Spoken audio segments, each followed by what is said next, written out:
Une grande équipe ne manque jamais les grands rendez-vous. L'Allemagne l'a une nouvelle fois prouvé cet après-midi devant 20 000 de ses supporters au stade Bollaert à Lens. Joop Derwall, l'entraîneur allemand déçu par la formule Rummenigge en milieu de terrain, avait cette fois décidé de replacer l'attaquant du Bayern en pointe en compagnie de Föhler.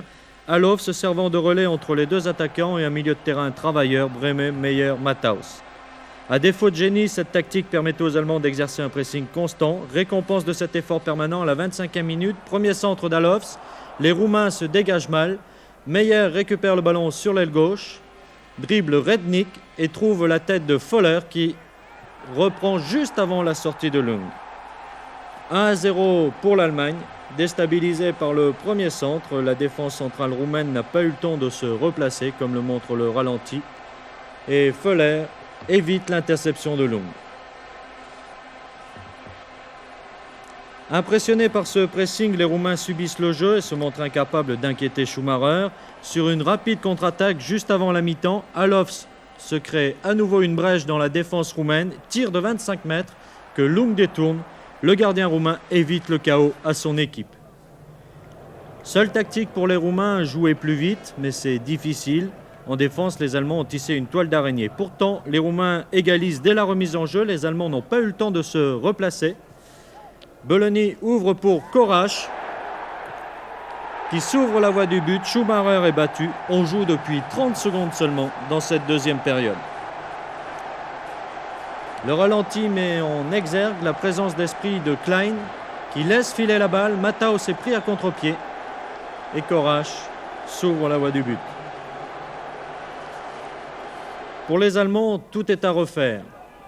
Ils ne réussissent pas à refaire leur pressing de la première mi-temps, alors ils tentent leur chance de loin, comme ici Meyer, mais Lung est bien placé. À la mi-temps, Lucescu, l'entraîneur roumain, a fait rentrer Rednik en milieu de terrain. Cet apport donne plus de jus aux attaques roumaines. Ici, Korach, servi par Klein, est contré au dernier moment par Schumacher. Le gardien allemand vient de sauver son équipe. Et au fil des minutes, les Roumains vont s'user. Littbarski remplace Meyer en attaquant pour un milieu de terrain. Le pressing recommence. À la 65e minute, Alofs sur la gauche, centre pour Rummenigge. Pichnet pour Föhler, qui d'un tir tranquille à ras du poteau, bat Lung pour la deuxième fois.